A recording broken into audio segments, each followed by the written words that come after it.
Hello friends, welcome to my channel success fibre classes. आप सब कैसे हैं? आई होप सो आप सब अच्छे होंगे। जैसा कि आप सभी जानते हो कि मैंने एचटेट टीजीटी के लिए जो प्रिपरेशन सीरीज है वो शुरू कर रखी है, जिसमें हम 11th-12th के मोस्ट इंपोर्टेंट टॉपिक कवर कर रहे हैं। तो केमिकल बॉन्डिंग मैंने टॉपिक शुरू कर रखा है। तो आज हमारी जो केमिकल बॉन्डिंग टॉपिक है इसकी लास्ट क्लास होगी। काफी दिन से मेरी वीडियो नहीं आ पाई थी, 3 डेज के अप्रोक्स वीडियो नहीं आई थी, क्योंकि हमारा जो एरिया है इसके अंदर बहुत ज्यादा नेटवर्क का इश्यू रहता है। इस वजह से 3 दिन में वीडियो नहीं आ पाई। तो आज हम इस टॉपिक को कंप्लीट करेंगे, केमिकल बॉन्डिंग को, और फिर हम एक नया चैप्टर शुरू करेंगे जो कि एचटेट टीजीटी के लिए काफी इंपॉर्टेंट चैप्टर है, वो रहेगा। तो आज हम इस वीडियो के अंदर क्या पढ़ेंगे, कुछ इंपॉर्टेंट मॉलिक्यूल जिसके हाइब्रिडेशन आपको पता होने चाहिए, ठीक है, वो पढ़ेंगे। तो चलिए शुरू करते हैं हम अपने वीडियो को। तो यहाँ पर जैसे कि मैंने यहाँ पर 7 मॉलिक्यूल लिखे हुए हैं, इनका हाइब्रिडेशन आपको निकालना है। तो मैंने जब हाइब्रिडेशन टॉपिक कराया था तो उसमें मैंने बताया था कि हाइब्रिडेशन निकालने का क्या होता है, एक शॉर्ट फॉर्मूला होता है। अब यहाँ पर क्या होता है कि जो हाइब्रिडेशन में आपको ज्योमेट्री बना के नहीं दिखानी, यहाँ पर बस आपको ये पता होना चाहिए कि कोई भी एक मॉलिक्यूल है उसका हाइब्रिडेशन क्या है और उसकी जो शेप है वो क्या बनेगी, बस आपको सिर्फ इतना याद रखना है। तो यहाँ पर अगर मैं बात करूं जेड की, तो जेड का फॉर्मूला क्या होता है? जेड होता है हमारा half valence electron of central atom, ठीक है, प्लस में नेगेटिव चार्ज। अगर इसके नेगेटिव चार्ज है तो उसको आपको प्लस करना है, अगर पॉजिटिव चार्ज है तो उसको मतलब माइनस करना है। साथ में अगर मोनोवेलेंट एटम है, मोनो एटम है, तो उसको क्या करना है, आपको ऐड करना है, ठीक है। तो सबसे पहले चलिए हम बात निकालते हैं SO3 का इसके जरिए। तो यहाँ पर क्या हो जाएगा, हाफ, ठीक है। सेंट्रल एटम क्या है इसमें, सल्फर। तो सल्फर की अगर हम बात करें तो सल्फर का जो वैलेंस इलेक्ट्रॉन होते हैं, सल्फर के अंदर कितने होते हैं, 6 वैलेंस इलेक्ट्रॉन होते हैं, ठीक है।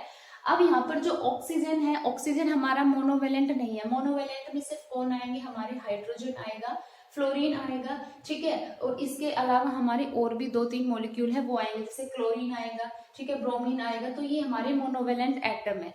तो यहाँ पर क्या है, ऑक्सीजन तो हमारा मोनोवेलेंट नहीं है। तो यहाँ पर क्या हो जाएगा, सेंट्रल एटम जो होगा इस पर क्या होगा, वैलेंस इलेक्ट्रॉन 6 होंगे, ठीक है। साथ में मोनोवेलेंट है नहीं, तो इसका क्या हो जाएगा 6/2, यानी हमारे पास कितना आएगा 3।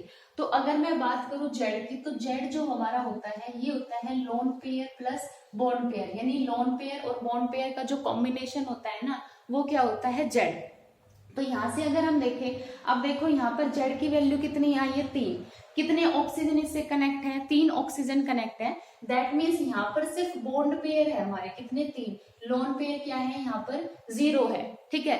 तो इसकी जो हाइब्रिडेशन होगी वो क्या होगी, sp2, क्योंकि p के 2 ऑर्बिटल और s का 1 ऑर्बिटल, तभी तो 3 हाइब्रिड ऑर्बिटल बनेंगे। तो 3 हाइब्रिड ऑर्बिटल बने तो 3 हाइब्रिड ऑर्बिटल किस में बनते हैं, sp2 में। तो SO3 जो मॉलिक्यूल है इसकी हाइब्रिडेशन होगी sp2।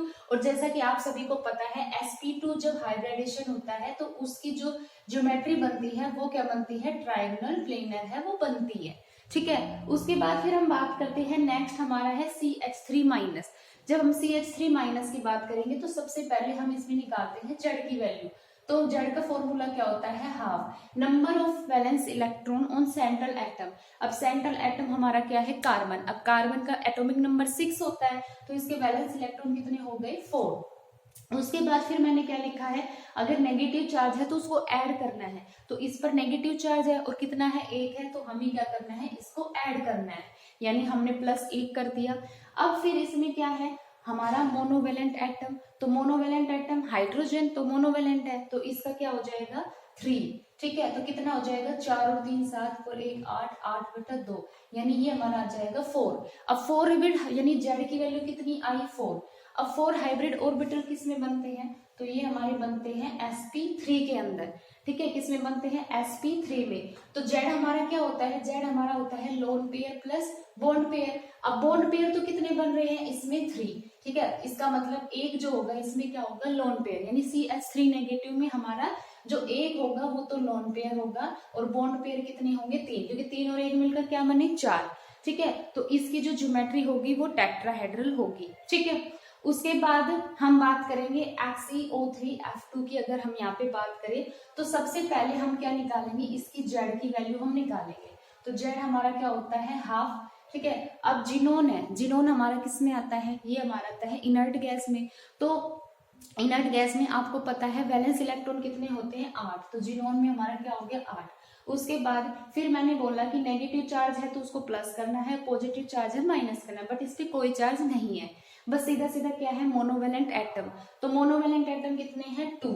ठीक है, तो यहाँ पे क्या हो जाएगा, 8 + 2 यानी 10/2 = 5।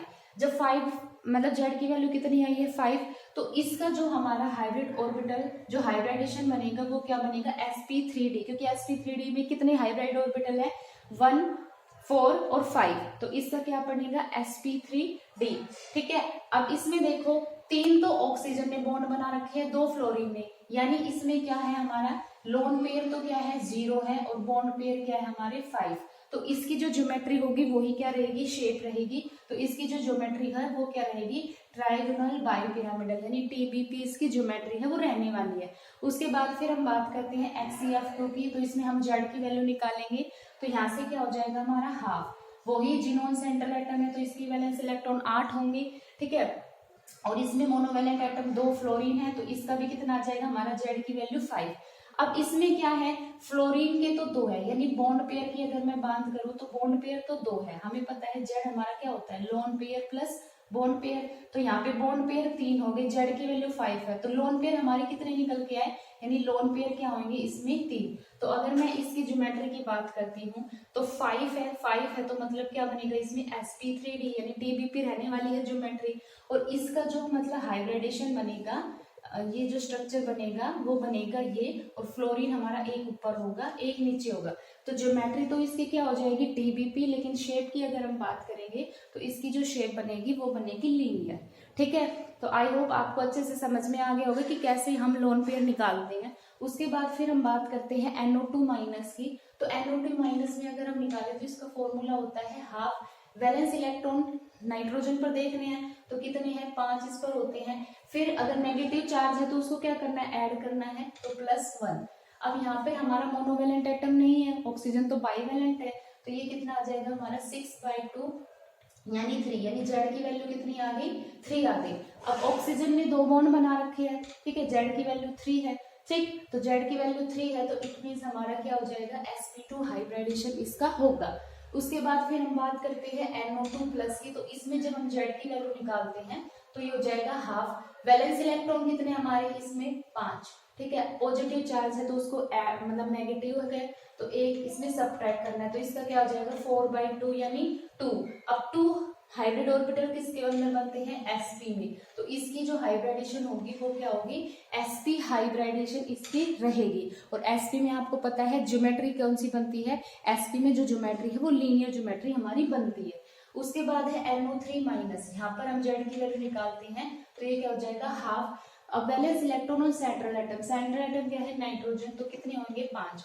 उसके बाद अगर नेगेटिव चार्ज है तो उसको ऐड करना है, तो +1। बाईवेलेंट इसमें है नहीं, ठीक है, सॉरी मोनोवेलेंट इसमें है नहीं, क्योंकि ऑक्सीजन तो हमारा बाईवेलेंट है, तो इसका क्या आ जाएगा हमारा 6/2 यानी 3। तो जेड की वैल्यू 3 किसके लिए आती है हमारी, sp2 हाइब्रिडेशन के लिए। ठीक है, तो ज्योमेट्री तो इसकी क्या होगी, टेट्राहेड्रल है वो इसकी ज्योमेट्री होगी।